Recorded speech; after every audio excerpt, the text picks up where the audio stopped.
Hello, my viewers. Welcome back to the channel. And by the video title, you know what this video is about. NFL free agency. Who is on the move and who is getting re-signed? They should have a better title than that, but it's okay. We'll talk about that after the show. But the first topic, the first discussion is Aaron Rodgers. Aaron Rodgers have been the guy who's been on and off for the past 4 years. I believe before 5 years ago, he was a little different, but now of late, he's been kind of like that on and off type of, I'm going to retire, I'm going to leave, or I don't want to be here, I want to be traded. And he said, okay, I want to play here, and all types of stuff. It's like a roller coaster ride. I mean, up and down, all over the place, and we really don't know what Aaron Rodgers' mindset is. And all the past 4 years, Aaron Rodgers just hasn't been a good leader. He has just seemed like his personality, he just seemed like a guy who just, been annoying kind of the past few years. And maybe that's just the way he's portrayed from the media, or maybe that's just the way he's portraying to us. I don't know. I never seen him without the cameras on. Of course, I don't know Aaron Rodgers personally. Maybe he's different behind the cameras, behind the scenes, but what he's showing us is just like he's just doing a lot. He's done a lot. And hopefully the Packers just find a way to kind of get rid of him. I think Aaron Rodgers is an amazing player. Of course, he's an MVP level talent. He's a 4-time MVP, one shy of Peyton Manning, who has the most MVPs, 5. He's a 4-time first-team All-Pro. He's a Super Bowl MVP, been a lot of NFC Championship games, has probably the best passing to interception ratio in NFL history, and will be a first ballot Hall of Famer, top 10 quarterback of all time, most likely. I think, in my opinion, he's top 10 quarterback of all time.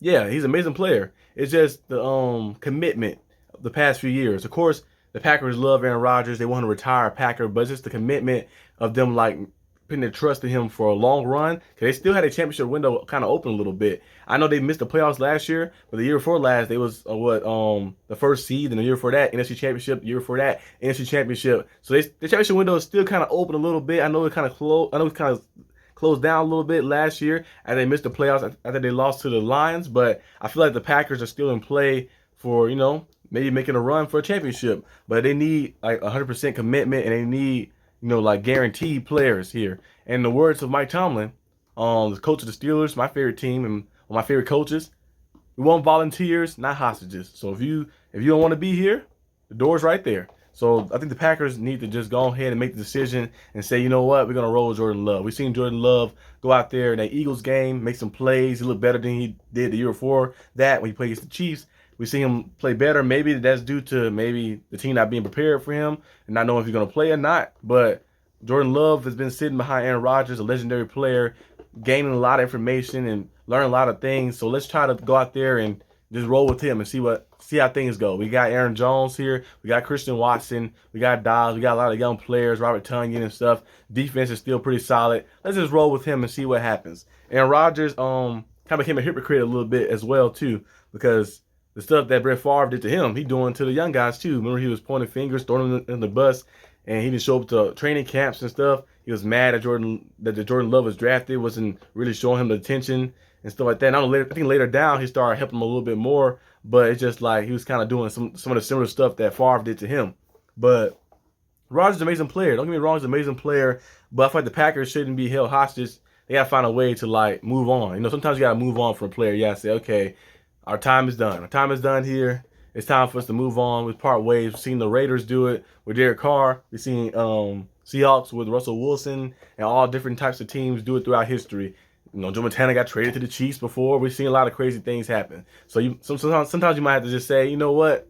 It's just time to move on. It's time to move on. It's time to go. It's just time for us to just start a new journey. Yeah, that's the word. A new journey. But yeah, I think Aaron Rodgers, if he was to get traded, the best fit for him is probably the Jets. The Jets have called and asked the Packers about Aaron Rodgers' availability and seeing if he on the trade market or not. But the Jets would be the best fit for him because the defense is nice there. You have Garrett Wilson, who's an up-and-coming receiver, who's the Rookie of the Year, Offensive Rookie of the Year.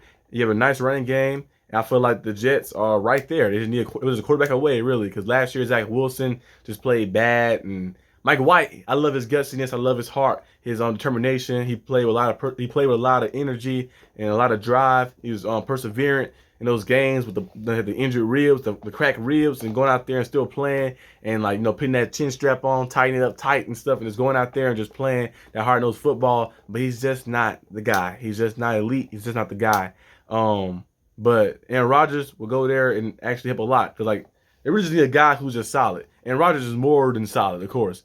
Like that last year, he played more of a complimentary role with the Packers. He wasn't a game manager last year, and he wasn't terrible last year, but he wasn't elite level either. He played more of a complimentary role, kind of like Kirk Cousins did a little bit with the Vikings. I think he played in that type of role a little bit, little kind of a down year a little bit for Aaron Rodgers, but it still was a pretty good year in my opinion.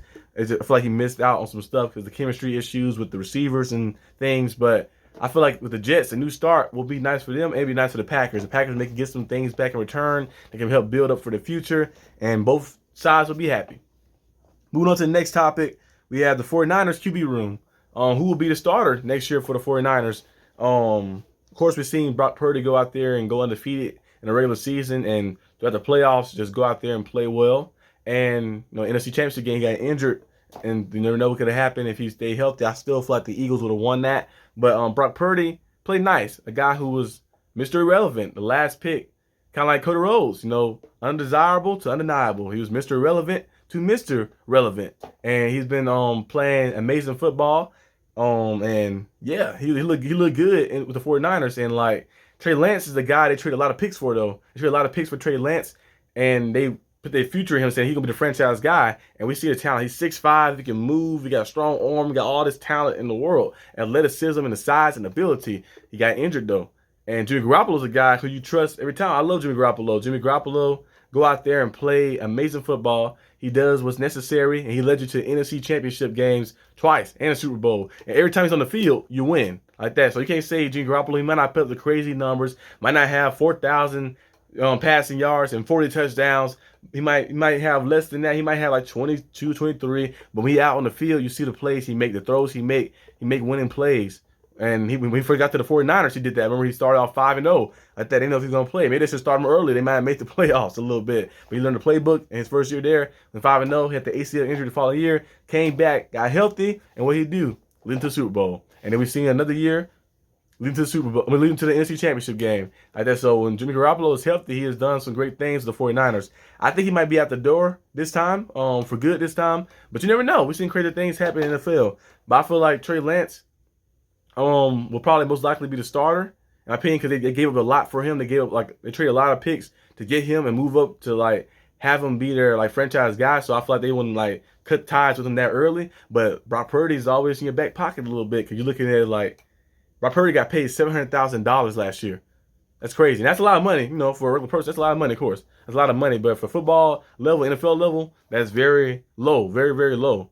$700,000 last year, and he did all that. Like that. So you're looking at like, in that standpoint, you're like, we could really just trade away Trey Lance. Maybe somebody else might try to pursue him, might try to work with them, and then just roll with Brock Purdy. He did everything right. He got to the NFC Championship game. He got injured. We never know. We don't know what could have happened if he stayed healthy. You never know like that. But I think the most likely the 49ers are going to roll with Trey Lance. But if the going gets rough and the goings get tough, they most likely are going to probably say, you know what, we can trade Trey Lance off and then just have Brock Purdy in our back pocket and just roll Brock Purdy. You never know what could happen. But I think Trey Lance is going to be the starter most likely. But that's a very good conversation for the 49ers to have. I know 49ers fans been having it. But they got I know you want one quarterback, one bona fide quarterback, but I know people say if you have two quarterbacks, you have none. But I feel like, at least you got talent. You got talent there. So you like you can make no wrong pick really like that. You just trying to see who will be the best pick. Because they all pretty good. They're all good guys. They're all good quarterbacks and stuff. We've seen Trey Lance make some plays. We've seen the talent he has. We've seen Jimmy Garoppolo go out there and be very consistent for you and helping you win games. We see Brock Purdy step in from third string spot and just go out there and just play your system perfectly. So it's like, where do you go like that? That's a decision for the GM to make and Kyle Shanahan to make. We'll see what goes on. Moving on next, Derek Carr. Derek Carr has been officially released from the Raiders. I think it was last week. He got released. And I actually like the way he did it because the Raiders want him to get traded at first. They're doing a trade clause. They want him to up with the trade clause because in his contract he had no trade clause. So the person, if a person has no trade clause in their contract, they can choose where their destination and they can choose to uplift that trade clause to get traded. We've seen Kevin Durant do it with the Phoenix, and we've seen a lot of other players do it too before. But Derek Carr said, "No, I'm not getting traded. No, I'm not giving you guys any favor. You guys didn't give me a favor. Y'all, all those years, in my earlier prime years, y'all didn't get no defense. Yeah, these bad coaches come in, organization in shambles. Y'all took my talent away. I had Mark Cooper there. You traded him away. Michael Crabtree was there. Remember that little duo they had? So I wouldn't give him any favors either. I would have just got released as well. And I know the Raiders saved $40 million, but they also don't get anything in return for Derek Carr. And Derek Carr is a free agent now. He's been visiting with the Saints. He's been visiting with the Jets. And I think the best bet, in my opinion, for him to go where he has the most success and the better chance, the best postseason chance too as well, is the Panthers. I mentioned before in the video a couple weeks back. I said the Panthers, the Saints, the Colts, and I might add trying to see Panthers, Saints, Colts. Trying to see what else team. Maybe the Jets up there too as well. But I feel like the Panthers is the first team he should probably seek out because the defense is amazing there and the rushing attack is amazing. If you guys watched the Panthers games last year, I watched about 4 of them live last year. The Panthers rushing attack was crazy. They had like about 4 or 5 games out of the year last year. They had about 200 plus rushing yards, and their defense was playing amazing football. You see what they did to the Buccaneers. You see what they did when they played against the what team was they played against? The Ravens. They played against the Ravens and stuff. They were playing some amazing defense. They was just playing some feisty defense, and they was one game away from winning the division and making the playoffs. You had a guy like Derek Carr in there who was miles ahead of Sam Darnold and who was miles ahead of P.J. Walker. P.J. Walker, I do like him, though, because he did go out there and play a lot of heart, play with gutsiness, and he made some plays for them. But Derek Carr's on a different level than those guys. He's a 4-time Pro Bowler, and he's a pretty good player, a pretty good quarterback. You add him to the mix, that would bring the Panthers up to another level. And that division, the NFC South, is on decline a little bit. And there's no doubt in my mind that they will win the division. You had that defense, you had that rushing attack, and you have Frank Wright, a head coach who should never got fired. But they fired him because he had some bad cards deal to him. Remember the Andrew Luck situation that happened? And no one blaming Andrew Luck for for retiring.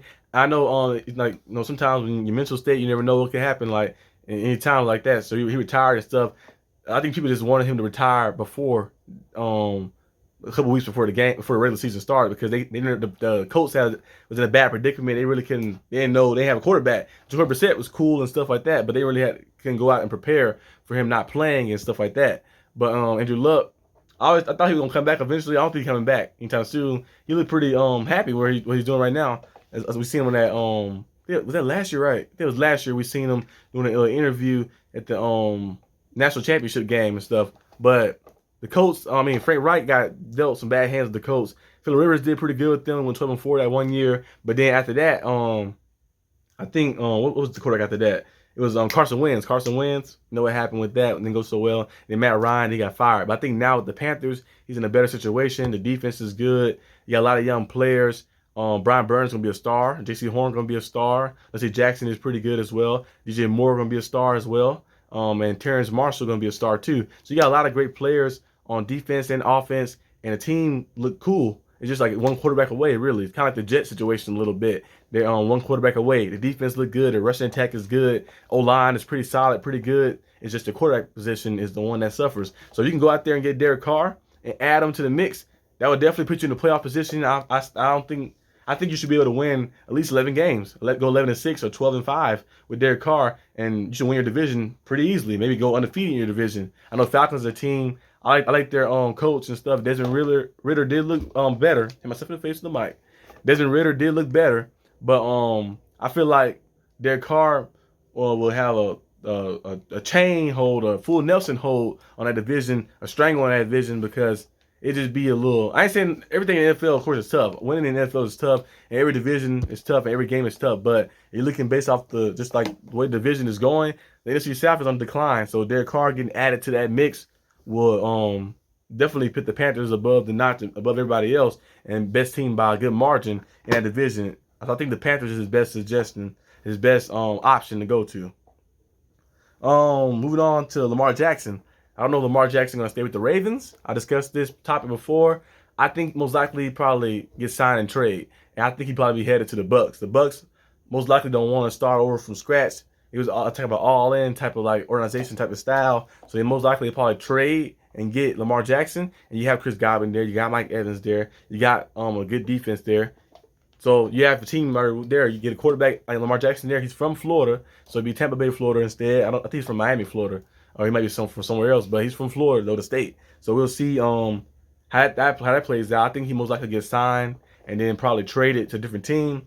And I think that team would be the Buccaneers, and the Buccaneers go all in on Lamar Jackson, and that'd be a nice combination, nice matchup, nice like pairing as well.